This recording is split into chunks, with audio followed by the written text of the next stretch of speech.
On quitte la banlieue de Chiraz, aux clôtures taguées de fleurs, pour entrer dans le désert sillonné de camions.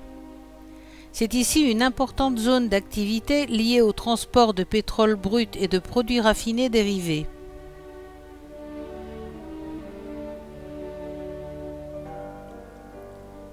Les lacs salés d'origine volcanique ne sont pas rares en Iran, terre de montagnes et de hauts plateaux.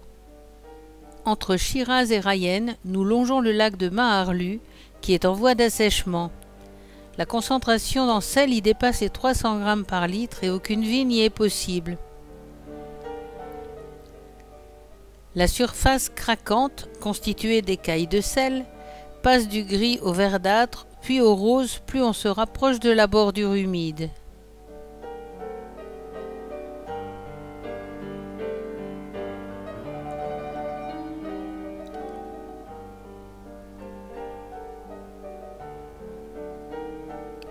Il est alimenté par quelques ruisselets mineurs périodiques descendant des montagnes à la fonte des neiges et par quelques sources souterraines. Mais le réchauffement climatique, la surexploitation de la nappe phréatique par les grandes villes proches le condamnent à brève échéance.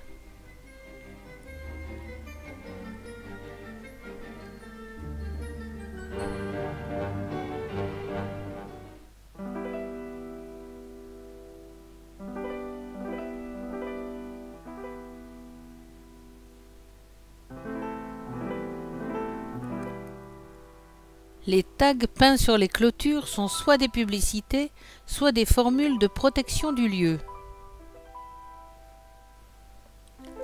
Ces grands reliefs karstiques là-bas au loin captent le peu de pluie ou de neige que le pays reçoit et permettent localement un peu de culture dans un milieu généralement aride.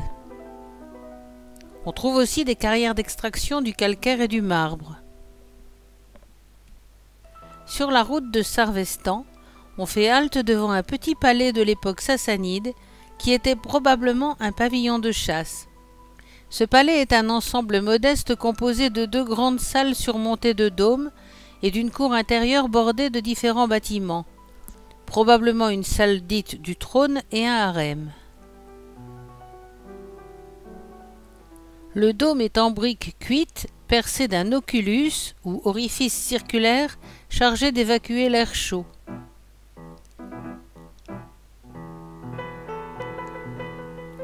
Il est posé sur des piliers carrés reposant eux-mêmes sur des colonnes cylindriques. Et les murs sont percés de fenêtres en ogives évasées.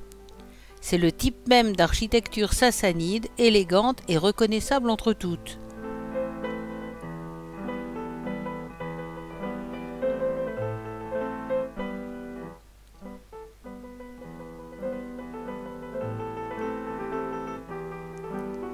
Les façades sont creusées d'iwan supportées par des piliers. Au Ve siècle, ce pays était beaucoup moins aride que de nos jours et les lions pullulaient. Voici maintenant le terrain de chasse dont les lions ont disparu avant même la végétation.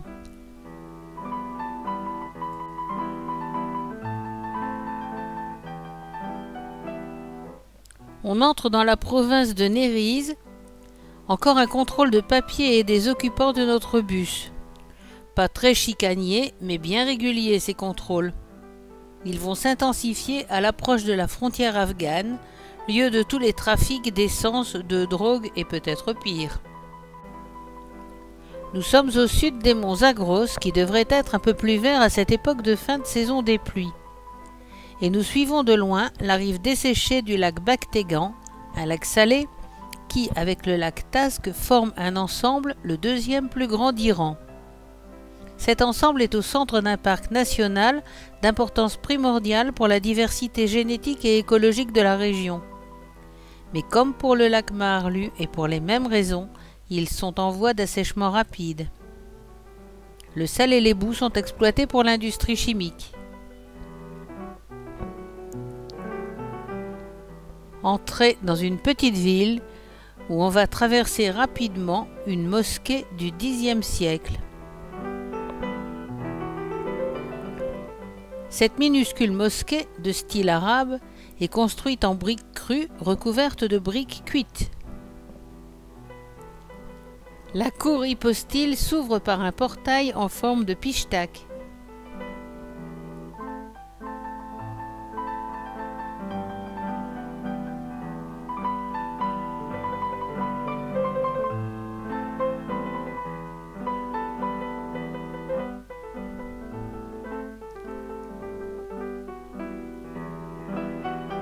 Le mihrab est en terre cuite, minutieusement sculpté et très bien conservé dans le style arabe médiéval,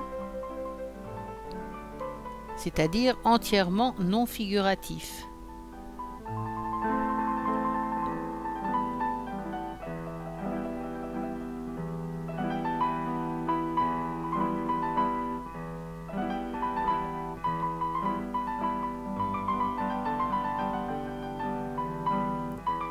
Le portail d'entrée en briques crues recouvertes de briques cuites.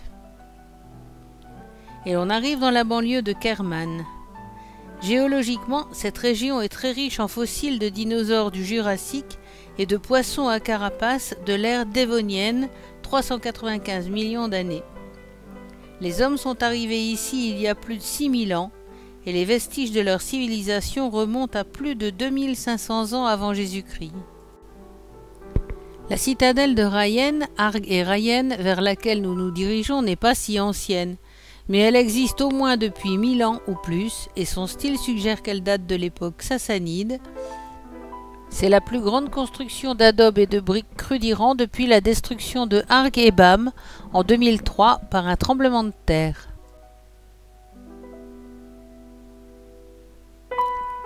La citadelle est de forme carrée, enclose de murailles crénelées hautes de 10 mètres, avec des tours aux angles. Une seule entrée est percée dans la muraille à l'est, c'est une belle porte en ogive. Cette citadelle comporte deux parties, l'une officielle avec le château ou résidence du gouverneur, avec son jardin, des bâtiments administratifs, une mosquée, peut-être un temple du feu selon certaines sources, et les logements des notables.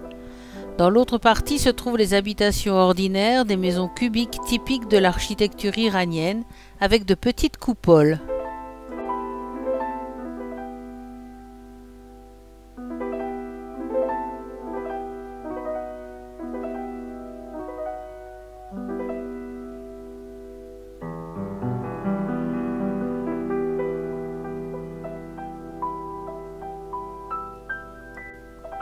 Les habitations des notables sont en cours de rénovation. Ici, la résidence du gouverneur avec son jardin.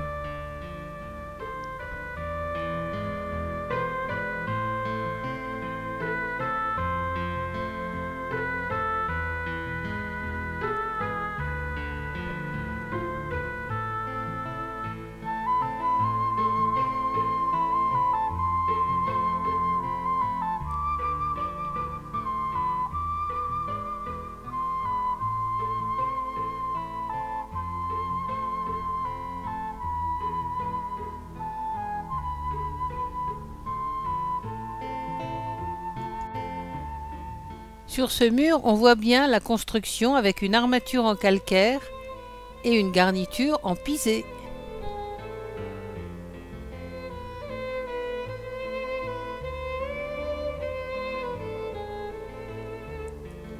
Les carrelages au sol en terre cuite ou des briques de terre cuite. De nombreux escaliers mènent aux terrasses sur le toit des maisons qui sont pavées de petits carrelages carrés. D'ici, on a une vue sur tout le site.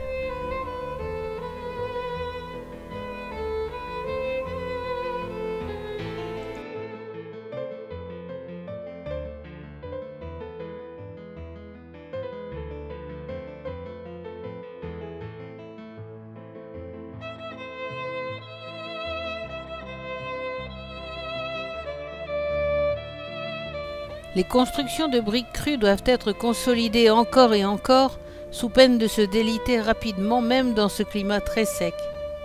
Entre les effets du climat et ceux des nombreux séismes, la citadelle a connu tant de remaniements qu'il n'est pas certain que sa forme actuelle ait encore quelque chose à voir avec la forme d'origine. Les restaurateurs ajoutent de plus une couche d'adobe pour protéger les délicates structures de briques crues. et les formes se fondent dans de vagues ondulations.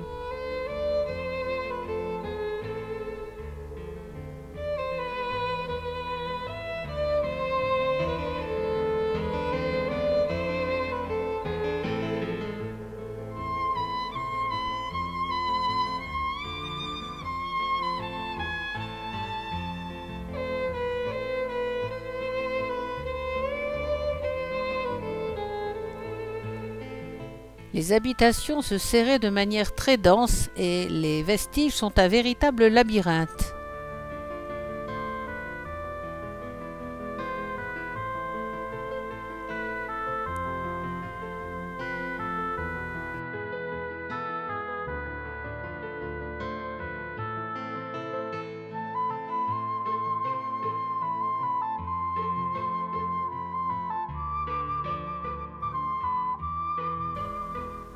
Cette structure était peut-être un temple du feu.